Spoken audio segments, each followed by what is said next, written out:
Salut, c'est Alyosha et bienvenue dans Vision. Le photographe, c'est quelqu'un qui doit faire l'aller-retour permanent entre le passé, l'avenir et le présent.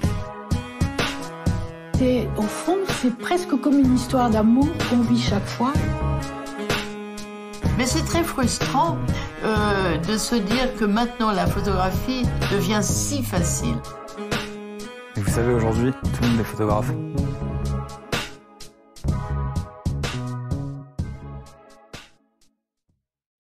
Bienvenue en tout cas sur Vision et sur notre troisième live Twitch. Son is ok, cool.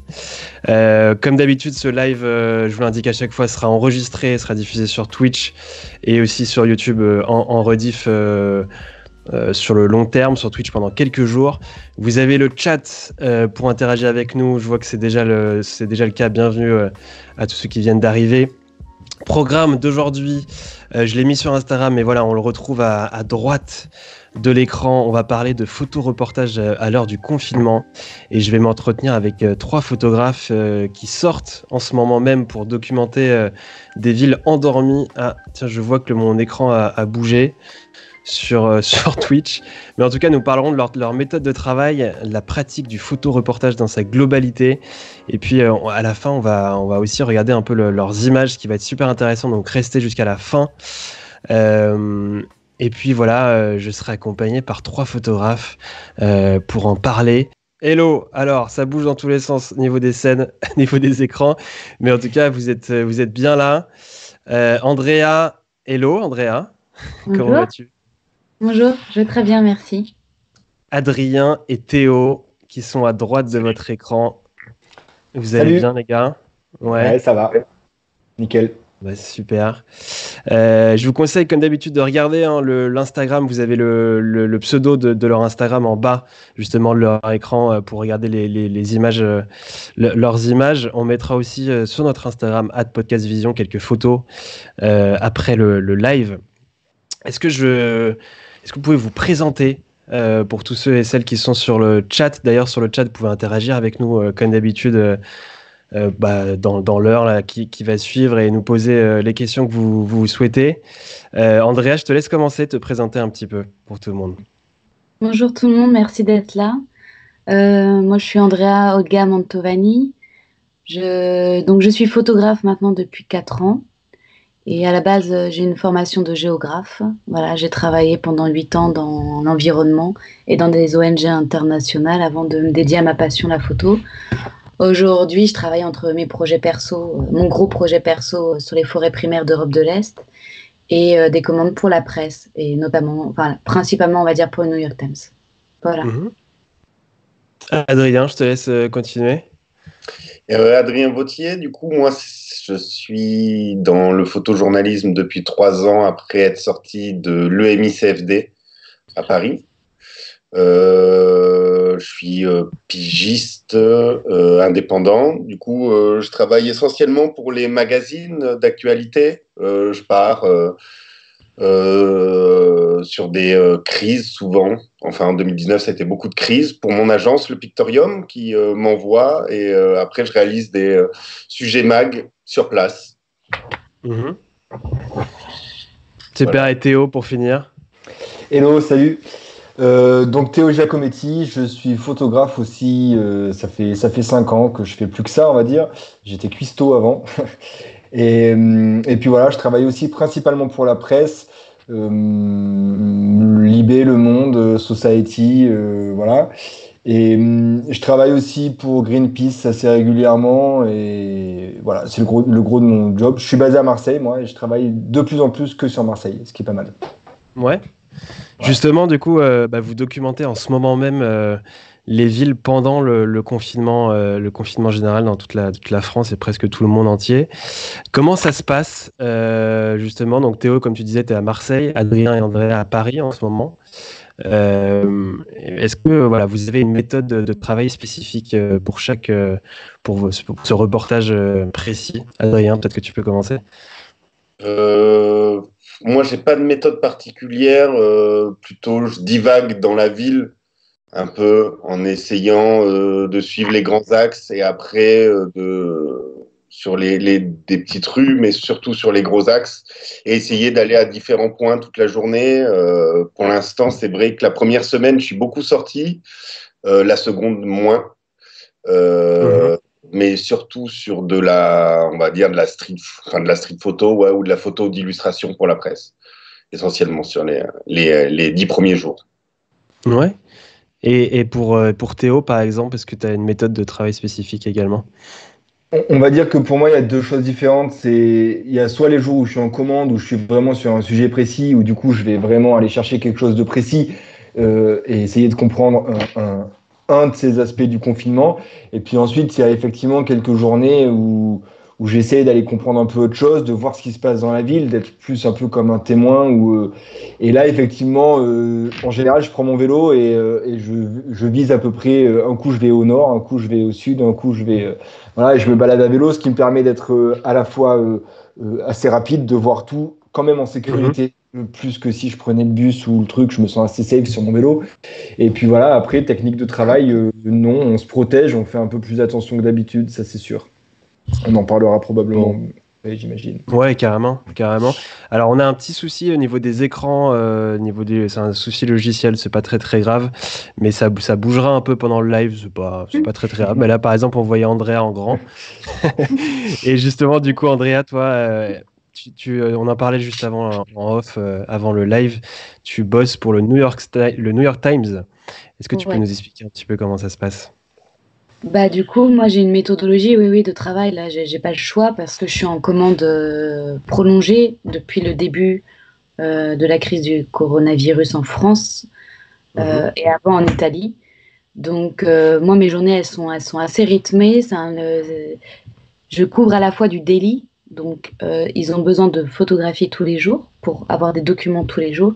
Et je couvre à la fois un sujet de fond qu'on avait en commande à travers 20 photographes à travers le monde, qui était, vous l'avez vu, c'est sorti cette semaine, The Great Empty, c'était de photographier le vide dans les capitales. Donc, il y avait des photographes en Asie, en Europe et en Amérique du Nord et Amérique latine qui couvraient ce thème-là, emptiness. Donc, j'ai à la fois du daily et à la fois cet autre sujet. Basiquement, en fait, c'est très simple. Basiquement, je dois envoyer mes images à 13h et envoyer mes images à 19h pour pouvoir couvrir le créneau horaire de New York et de Londres. Donc, je sors... je me lève je sors en général dans la rue vers 7h30, 8h. Mais je travaille jusqu'à que la lumière soit pas trop pétée jusqu'à 10h30, 11h. Après, j'aime plus travailler. De toute façon, j'aime moins la lumière.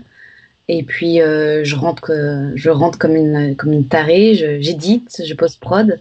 Je fais les captions en anglais. J'envoie ça. Si c'est quelque chose qui change avec le confinement. On n'a plus de réseau. Moi, j'ai plus de réseau parfois chez moi. Et voilà. Et après, je repars retravailler pareil l'après-midi sur le daily et voir le soir. Donc, si je fais l'autre commande. Ça demande en tout cas un travail considérable. Tout ça, carrément. C'est un peu comme quand on est dans les tunnels dans les Alpes. En fait, j'ai l'impression d'être dans un tunnel où je vois pas la fin. Un peu ça. C'est comme le tunnel qui fait un peu peur. Mais non, ouais, voilà. C'est la méthodologie pour pouvoir cadrer des rythmes qui sont intenses, physiques, on va dire, et je cadre par quartier. Voilà, j'essaye de ne pas m'épuiser, je cible un quartier que je couvre le matin et un autre l'après-midi. Et je fais attention à l'orientation du soleil dans la ville. Ouais. Voilà. En tout cas, pour rappel, moi je l'ai déjà dit dans le premier live, mais l'idée, c'est pas de vous inciter à sortir, loin de là. Là, on parle de photographes professionnels qui ont une commande ou un projet, qui ont des autorisations, une carte de presse pour sortir. Petit rappel quand même pour les gens qui sont sur le chat. En tout cas, bienvenue à tout le monde. Je vois les derniers messages. Mélo Vénard, Paul Mougeot, salut Paul, Isanas, Thomas, salut Thomas, Manon, Michel, qui travaille pour le podcast d'ailleurs, Tatou, Ed Fox, salut tout le monde. Justement, en parlant d'autorisation, de contrôle, est-ce que vous avez eu des difficultés avec les forces de l'ordre pendant vos reportages ces derniers jours? Adrien, par exemple. Pour une fois, ça s'est très bien passé. C'est vrai que, enfin, sur Paris, je parle, vu que je suis basé ici. Mais c'est vrai qu'avec les Gilets jaunes, c'est vrai que la relation presse et police, c'était vraiment compliqué. Très, très, très compliqué. Une grosse perte de confiance des deux côtés. Autant de la part des journalistes que de la part des policiers. Et là, dès le premier jour du confinement, moi, j'ai commencé à me faire contrôler dans certains quartiers assez fréquemment, surtout vers Champs-Élysées, faut vous dire, ou les quartiers les plus, quand même les plus riches, qui sont vraiment plus fliqués que dans des quartiers plus populaires, mais toujours très cordial. Et avec la carte de presse, ça suffisait pour leur faire passer leur chemin et continuer leur travail. Et du coup, ils étaient très calmes. Et vraiment, ils acceptaient même de la discussion. C'était, vraiment, je pense qu'ils peuvent donner une nouvelle image de leur profession en gérant bien cette crise qui peut être que bénéfique, à mon avis. Andrea et Théo, vous avez eu des difficultés de votre côté? Comment ça s'est passé? Vas-y. Non, moi, Andrea, je t'en prie. Pas fait rien sur vraiment cette particularité sur le terrain où, en fin de compte, contrairement aux Gilets jaunes où apparemment tout nous opposait, en fin de compte, là, il y a un intérêt, en tout cas, des policiers à ce qu'ils soient photographiés lorsqu'il y a des contrôles. Parce que justement, ça prouve aussi leur action. Et là, en fait, ils sont aussi dans une action de sécurisation de la population. Ce qui est, dans les autres situations, ils étaient en confrontation, que là, ils sont là pour nous protéger. C'est rare qu'ils aient ce rôle aujourd'hui dans la société civile. Et c'est donc, du coup, ils sont plutôt en héros, comme des protecteurs. Et je pense que ça leur fait aussi du bien d'être photographiés en tant que protecteurs et pas en tant que de confrontateurs. Donc ça se ressent véritablement, c'est-à-dire que vous montrez votre carte, des fois même, ils ne me la demandent même pas au départ, je peux déjà commencer à photographier sans qu'ils me la demandent, et je peux être intrusive, quoi. Enfin, des fois, j'ai tendance à... Je réfléchis pas, je suis concentrée sur ma photo, je peux me rapprocher, me distancer, enfin voilà, je suis présente, et il n'y a pas de problème, en fait. Il n'y a aucun problème. Pour vous dire l'anecdote, j'ai même des CRS qui m'ont écrit pour avoir leurs photos. Bon, je sais pas, vous, peut-être que ça vous est déjà arrivé. Moi, ça m'est jamais arrivé. Je couvre peu du news. Et Benoît, il m'a écrit pour avoir sa photo. Je lui ai envoyé sa photo avec plaisir. Et du coup, voilà, je pense que c'est rare d'avoir cette situation-là. Et c'est assez agréable. Ça nous permet... Toi, Théo, de ton côté, Moi, je suis assez d'accord avec ce qui s'est dit. Ça se passe pareil ici. J'avoue qu'on n'a pas de problème. Et je rajouterais même quand même, parce que cette idée de posture de héros, elle est importante, c'est clair. Et moi, j'ai même eu le cas aussi de flics qui étaient contents de me dire, mais regardez dans quelle situation on travaille, on n'a pas de masque. L'application pour verbaliser, pour l'instant, elle ne fonctionne pas. Et ils étaient assez contents de me témoigner ce truc-là aussi, et de se dire que pour une fois, on allait témoigner de leur fragilité à eux aussi, parce que justement, on avait tous envie d'être sécurisés par eux, et de nous montrer qu'ils sont pas là pour faire que pour verbaliser. Moi, je les ai vus plusieurs fois aller voir des gens et pas mettre d'amende, en fait, mais par contre faire de la pédagogie, expliquer, dire aux gens, etc., etc. Et je pense que ça leur fait du bien aussi. Ils sont contents de faire ça, en fait, en vrai. En tout cas, moi, ceux que j'ai croisés, ils étaient assez contents de faire ça. Et du coup, ça s'est très bien passé aussi. Moi, ils m'ont donné des informations qui m'ont permis de travailler aussi plus facilement. Donc, effectivement, pour une fois, ça se passe tout à fait bien. Et on n'a pas de soucis. Bon, super. En tout cas, bienvenue au nouveau. Je vois Clément qui dit bonjour, Clément NCLT. Alexandre Montesinos, salut, très intéressant de suivre les photographes pro durant cet événement. Et il nous pose une question, comment vous vivez cette épidémie par rapport à une zone de guerre? Peut-être qu'Andrea, je peux te laisser te répondre à cette question, si tu as une idée. Par rapport à une zone de guerre, pardon, c'est ça la question? Ouais, c'est ça. J'ai pas encore... Par rapport à un contexte de guerre, comment tu vis ce reportage? Moi, j'ai pas encore couvert la guerre, donc j'ai pas de moyen de comparaison honnête sur un terrain où on utilise ce terme de guerre, c'est-à-dire avec des armes. J'ai déjà couvert des zones de conflit au Mexique armées.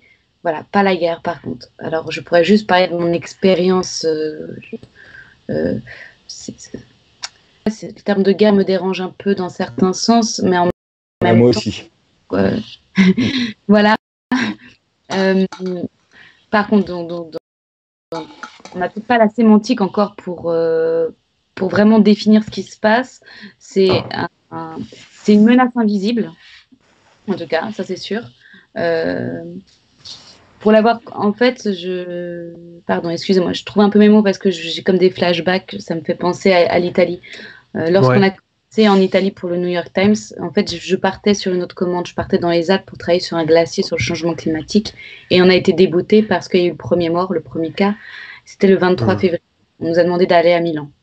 Donc on part en trombe à Milan avec le journaliste et là, en fait, on nous demande tout de suite le soir, enfin sur la route, on arrive à côté des premiers villages en quarantaine. Et donc, du coup, on arrive de nuit et on commence à travailler comme ça sur le terrain. On n'avait pas de masque, on n'avait rien. Il y avait un barrage donc de flics. Là, effectivement, il y a une vraie notion de menace qui se crée. On ne peut plus rentrer dans les villages. Les villages sont mis en quarantaine, quoi. C'est des villages sacrifiés en Italie.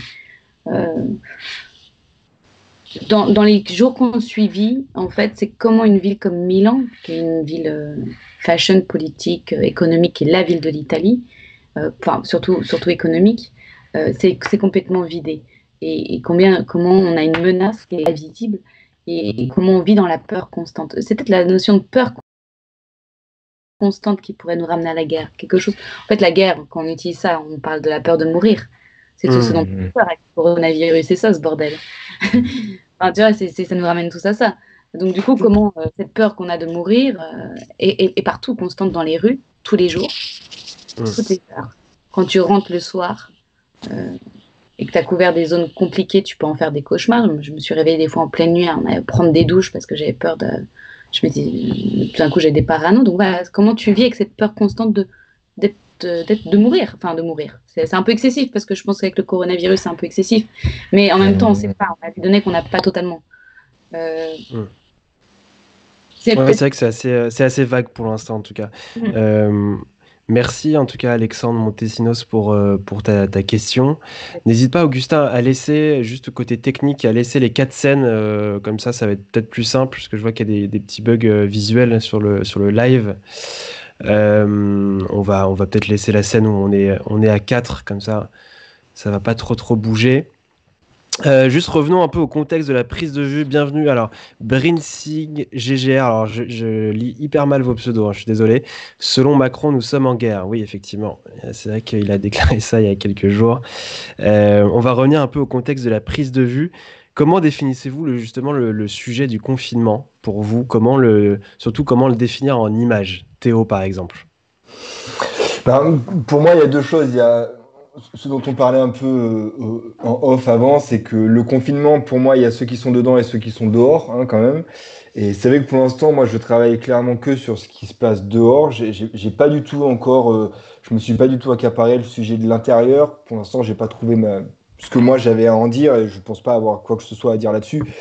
Mais par contre, sur ce qui se passe dehors, ce qui est intéressant, c'est que quand même on vit des choses qui sont...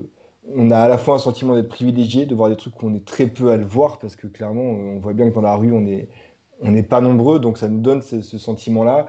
Et en même temps, on témoigne d'un truc quand même aussi pour le partager. Et c'est ça que je trouve assez intéressant, c'est qu'aujourd'hui, on est un peu... Pour moi, ce qui est intéressant, c'est de dire, regardez, je vous montre les choses, vous pouvez les voir directement de chez vous sur votre ordinateur, vous ne sortez pas et je vous montre comment c'est dehors. Et ça, je trouve que c'est assez intéressant et que ça nous donne un rôle très important sur garder du sang-froid sur ce qui se passe. Voilà, effectivement, il se passe pas la même chose partout. Milan, Marseille, Paris, c'est pas le même truc. On n'est pas en tout cas au même stade et on n'a pas les mêmes choses à montrer. Et aussi d'avoir un vrai travail de journaliste, de dire voilà ce qui se passe. Ça, c'est vrai. Le reste, attention. Voilà, et on met des vraies images sur ce qui se passe, ce qui permet aussi parfois de calmer un peu le jeu. Je trouve que c'est hyper important, quoi, à mon sens. T'es d'accord avec ça, toi, Adrien? Oui, tout à fait. C'est vrai qu'il y a forcément un emballement médiatique parce que c'est une crise sanitaire historique, quand même, ce qu'on est en train de vivre. Donc forcément, il y a une saturation au niveau des médias. Donc on a aussi une responsabilité de choisir ce qui doit être montré et ce qu'on veut aussi montrer. Donc, ça pousse vraiment à la réflexion. Donc, est-ce qu'on veut continuer à montrer cette énorme panique qu'il y a, comme on peut trouver dans le Grand Est, avec une saturation des hôpitaux, un nombre de morts assez important.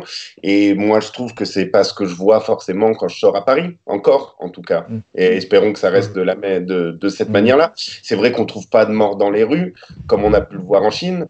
Quand je fais faire le tour devant les hôpitaux, bon, voilà, ça a l'air d'être compliqué, mais c'est pas non plus la guerre, justement, si on peut rebondir sur la précédente question. Et du coup, il faut aussi le montrer. Après, est-ce qu'il y a des rédactions qui veulent aussi montrer ça? C'est aussi ça, c'est aussi le chemin des images. Faire des images pour soi, c'est bien, mais est-ce qu'on a les canaux personnellement pour les diffuser? C'est aussi ça la question. Donc, c'est vrai qu'Instagram permet d'être proche de son, on va dire, de son public, mais après, c'est aussi les responsabilités des rédactions de quel type d'infos elles veulent diffuser. Toi d'ailleurs sur Instagram, tu avais une démarche où tu postais quasiment tous les jours des vidéos aussi en story qui montraient un peu le quotidien selon voilà, chaque jour tu faisais un arrondissement différent à Paris. Si j'ai bien vu.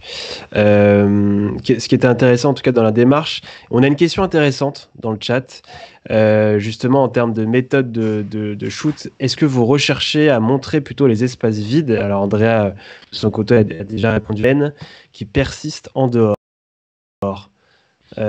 Théo, Adrien, de votre côté, comment ça se... Vas-y Théo. À mon sens, on fait les deux. Moi, en tout cas, je fais les deux. C'est-à-dire qu'il y a bien sûr ce truc de ces grandes avenues vides qui sont très parlants, qui sont des documents qui vont rester et qui vont nous rappeler ça. C'est vrai en ville, mais c'est vrai ailleurs. J'ai travaillé, par exemple, dans les petites villes du 04 pour aller voir les hôpitaux. Donc, Manosque, Sisteron, Digne, qui sont des petites agglomérations de campagne où là, le vide, il est vraiment très, très fort parce que c'est déjà des villes qui sont pas très animées. Et tu peux rester 2-3 heures dehors, tu ne vois personne, quoi. Et tu as vraiment un chat qui passe de temps en temps. Donc oui, le vide, il est important.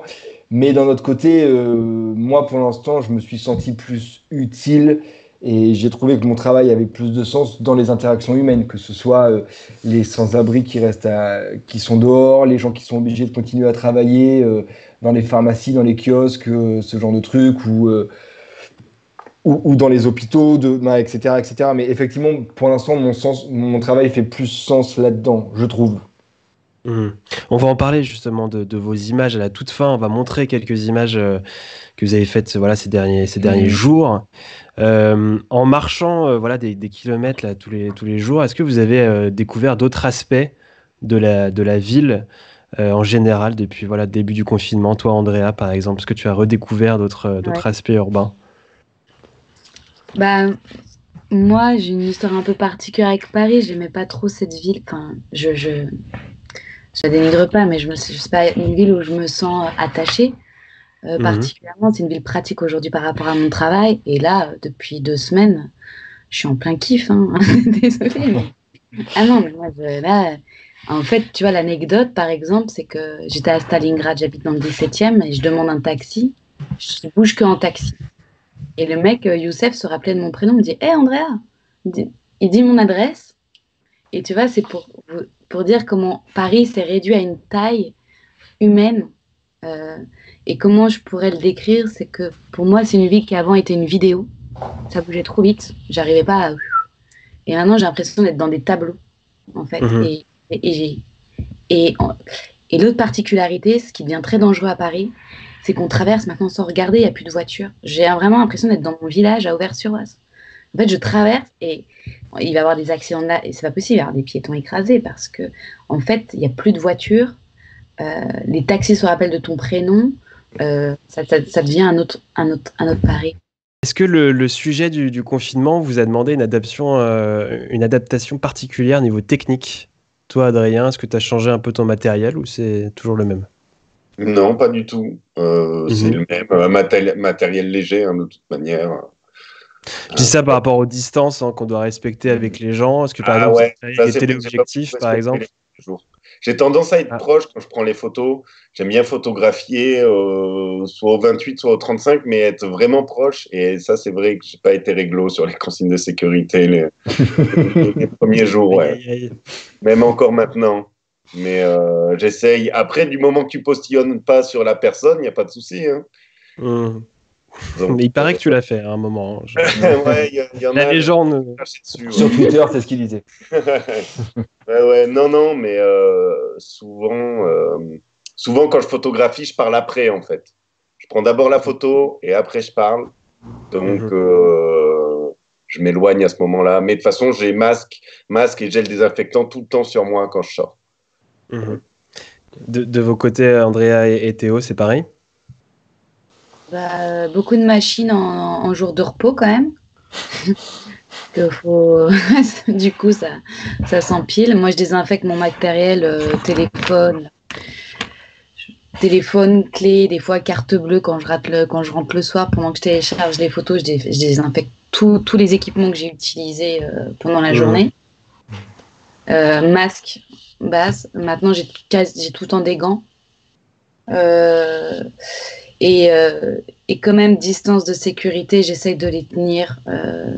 J'essaie de les tenir quand je peux. Et là, j'ai fait des situations compliquées où j'ai pas pu les tenir parce que je suis dans c'est des reportages qui sont à venir, donc je peux pas trop en parler. Mais voilà, j'étais dans des situations compliquées, donc on était en proximité. Mais ouais, sinon, j'essaie au maximum quand même aussi de tenir ça. Mais des infections tous les soirs. Hein. Bon. N'hésitez pas sur le chat à poser des questions pour mes invités. On est là pour ça aussi. On va parler en deuxième partie maintenant du photoreportage un peu dans sa globalité. On a un mélange des genres aujourd'hui dans la photo. La frontière parfois est mince entre le reportage et la photo documentaire, par exemple. Pour vous, que représente le reportage en lui-même? Par exemple, Théo. Bim, vas-y, débrouille-toi avec ça. Allez. Alors, l'histoire du reportage. Non, moi, ce que je trouve intéressant, c'est que ce genre de sujet-là, à mon sens, ça nous re-questionne sur ça, de se demander à quel moment est-ce qu'on crée vraiment un document et à quel moment est-ce qu'on est vraiment dans du reportage un peu plus brut, où on vient vraiment juste prendre une information un peu plus neutre ou un peu plus juste purement informative en fait. Et je trouve que ça revalorise ça quand même en fait. Moi, je suis pas personnellement assez fan de photos documentaires, de trucs assez construits, avec du récit, avec du storytelling et tout. Et c'est plutôt des trucs que j'affectionne. Mais je trouve que là, on retrouve aussi doucement, de par cette crise, l'importance de la photo qui peut être unique, qui peut être juste un document et qui peut être juste un témoin de quelque chose. Et donc, dans un photoreportage un peu plus brut, ça marche aussi, quoi, à mon sens. Je sais pas si je réponds vraiment à ta question, mais... Oui, ouais. Andrea, je sais pas si tu vois sur le chat, il y a une question pour toi. Andrea parlait d'un cauchemar qui lui a fait prendre une douche en pleine nuit. Est-ce que du coup, une crainte d'attraper le virus dans la vraie vie? Je sais pas si tu la vois la question. Oui, je crains. Après, on commence à vivre avec. Ça fait 1 mois que je vis avec cette crainte. Donc, du coup, en fait, quand on est arrivé en Italie, on nous disait au départ que c'était qu'une grosse grippe, donc que c'était pas très grave, entre guillemets. Je pense qu'on a tous un peu eu cette phrase, si on l'attrapait, que c'est qu'une grosse grippe. Mais après, voilà, moi, dès le départ, c'est vrai qu'on a reçu des masques par le New York Times. On a des procédures de sécurité. J'ai ouvert En fait, on a pensé que j'avais été contaminée. Et Okay. le journaliste avec qui je travaillais aussi, parce qu'on a rencontré le gouverneur de la Lombardie, qui était contaminé, on ne le savait pas. Et le soir, il a fait un post sur sur son Twitter, disant qu'il était sûrement contaminé, et que son collègue aussi. Donc là, en fait, ça met une procédure aussi. On a des médecins à téléphoner. Voilà, ça met une procédure de sécurité que j'ai pour qui je travaille.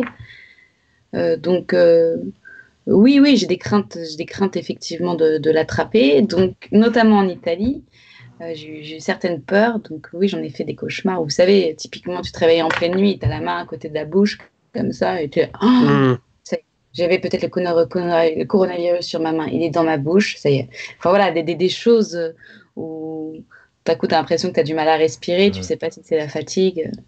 Mais je pense que ça fait ça à tout le monde, dès qu'on a mal à la tête, on se pose la question aujourd'hui si on l'a pas. Je pense que juste, effectivement, comme on est des populations plus exposées, plus tu joues, plus tu as chance de gagner ou de perdre. Vu qu'on joue beaucoup, non, c'est une question de probabilité, en fait, c'est de la probabilité pure. Vu qu'on joue beaucoup, on a plus de risques de l'avoir. Donc, comme tout le monde, on en a un peu peur. Après, c'est pour ça qu'au maximum, j'essaye d'avoir une attitude responsable. Ouais, carrément. Avez-vous vu une amélioration du confinement dans les grandes villes? Paris, Marseille, nous demande MZG Tone. Décidément, vos pseudos sont hyper chauds. Hein. Il va falloir simplifier les gens. Adrien, de ton côté, toi, est-ce que tu as vu une amélioration? Oui. Les premiers jours, c'était un peu inquiétant quand même. Les 2-3 premiers jours, il y a une bonne partie de la population qui n'avait pas, je pense, pris conscience peut-être de la gravité de la situation. Et donc, vu qu'il faisait beau, on sortait se balader, on sortait un peu faire ses courses, on sortait faire du sport, même si on n'était pas vraiment sportif. J'ai vu beaucoup de gens flâner sur les hauteurs de Montmartre. Et ça, toute classe sociale confondue. Hein. Ce n'est pas plus les quartiers populaires ou plus les quartiers riches. C'est vraiment tout le monde a pris 3 jours. Au bout de 3 jours, ça a commencé un peu à être dégressif. Cette semaine, je trouvais que c'était quand même bien respecté. Et là, ce week-end, moi, je suis exactement basé à Saint-Ouen. Hier, c'était comme un dimanche, la ville. Franchement, vraiment. Beaucoup de monde qui faisait ses courses. Tout le monde était dehors. Ouais, pour faire des courses aussi. Enfin, respecter les règles, hein, quand même, parce que c'était pour aller acheter du tabac, pour aller faire ses courses, pour ou pour faire du sport. Mais il y avait quand même beaucoup de monde dans les supermarchés, dans les files d'attente. Pour moi, c'était comme un dimanche, en tout cas de mon côté. Mais parce qu'il faisait beau aussi.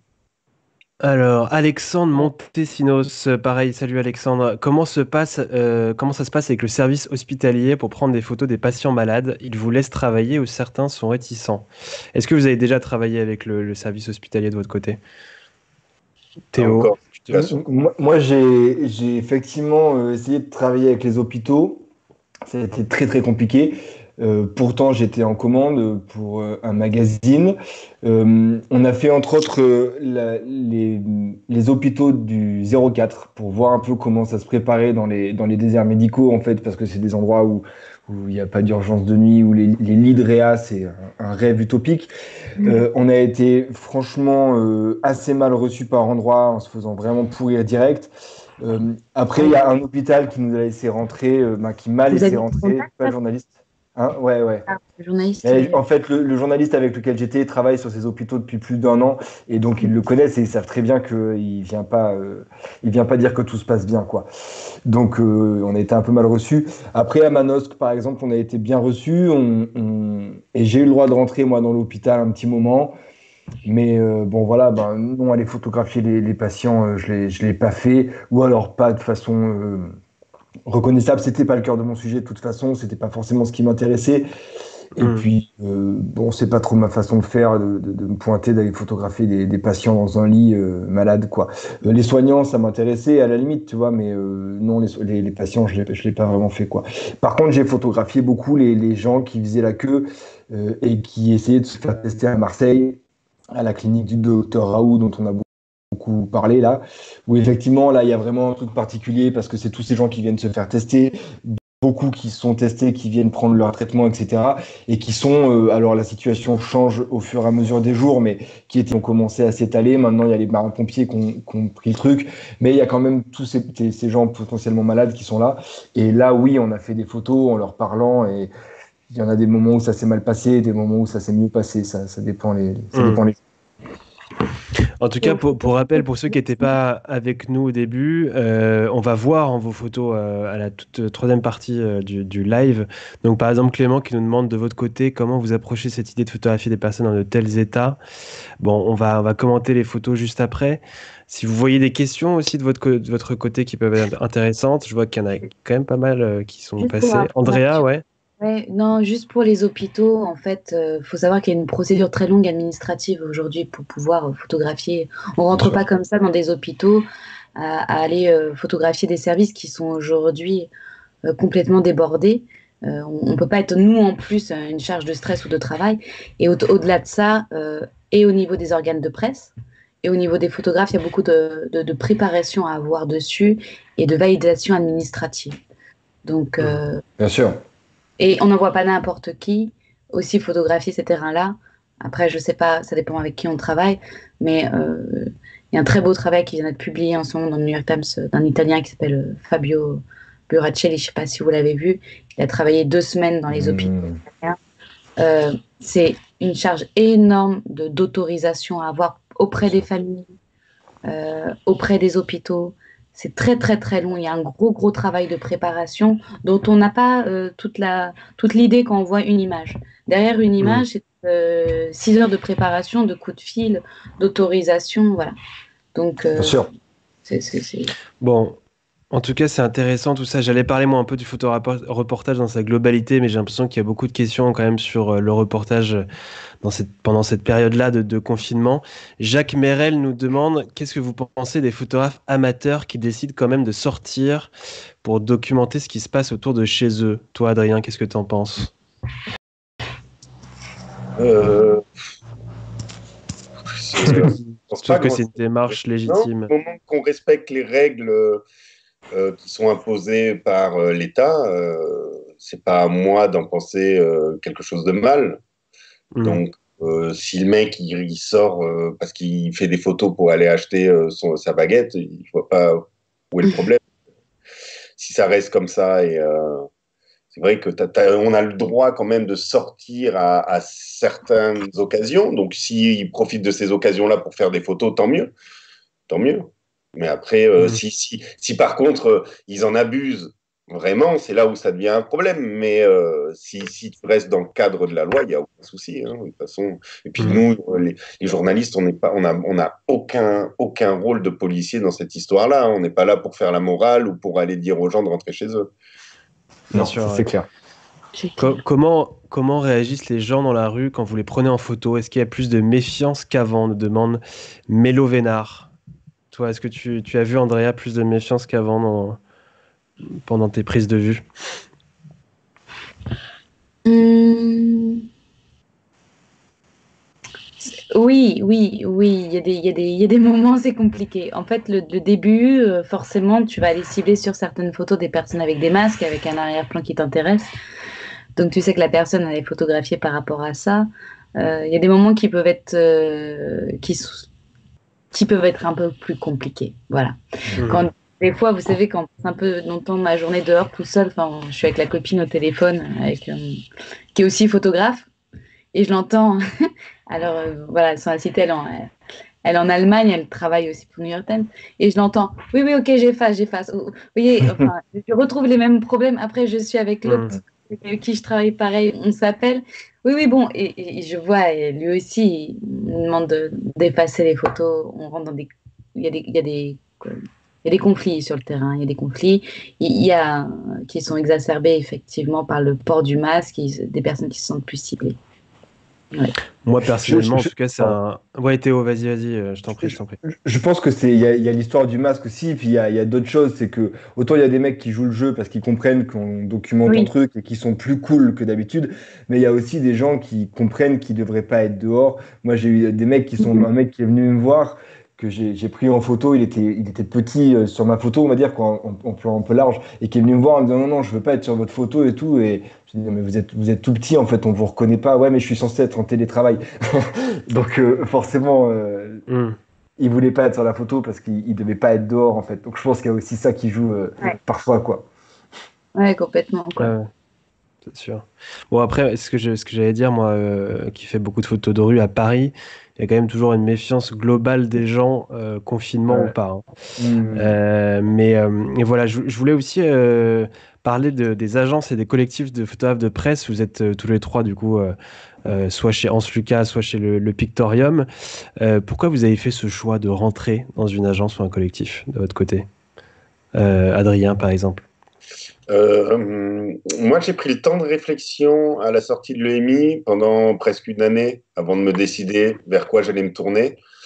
Le Pictorium m'a proposé quelque chose qui m'intéressait, d'un point de vue de rester quand même assez indépendant parce que je peux travailler en direct avec les rédactions et vendre mes sujets en direct. Donc, mon agence ne prend pas de part dessus.